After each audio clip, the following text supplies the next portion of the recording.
నా ప్రియమైన బిడ్డ, నీ జీవితంలో మార్పు రావడం లేదని నీవు బాధపడుతున్నావా? ఎన్ని ప్రార్థనలు చేసినా పరిస్థితులు అలాగే ఉన్నాయని అనిపిస్తుందా? నేను నీ మౌన కేకలను వింటున్నాను. నీవు రాత్రిళ్ళు నిద్రపోకుండా ఆలోచిస్తున్న ప్రతి ఆలోచన నాకు తెలుసు. నీ హృదయంలో దాచుకున్న నిరాశను నేను చూస్తున్నాను.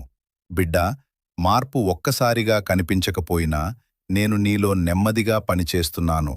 విత్తనం నేలలో పడినప్పుడు వెంటనే మొక్కగా కనిపించదు, కాని నేల లోపల అది పెరుగుతుంది. అలాగే నీ జీవితంలో కూడా నా కార్యం కనిపించకపోయినా జరుగుతోంది. నువ్వు అలసిపోకు, నువ్వు ఆశను వదలొద్దు. నీ కన్నీరు వృధా కాదు, నీ నిరీక్షణ ఫలితం లేకుండా ఉండదు. నేను చెబుతున్నాను, నీ కాలం రాబోతోంది. నీ పరిస్థితులు మారబోతున్నాయి. నీ ఇంటిలో ఆనందం మళ్లీ వినిపిస్తుంది. నువ్వు ఒక్క అడుగు నా వైపు వేస్తే నేను నీ జీవితంలో 10 అడుగులు ముందుకు తీసుకువెళ్తాను. భయపడకు, నేను నీతో ఉన్నాను. నీ భవిష్యత్తు నా చేతుల్లో సురక్షితం. ఇప్పుడే ఇలా చెప్పు, ప్రభువా, నేను నిన్ను నమ్ముతున్నాను.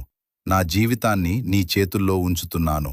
బిడ్డా, నీ మార్పు మొదలైంది.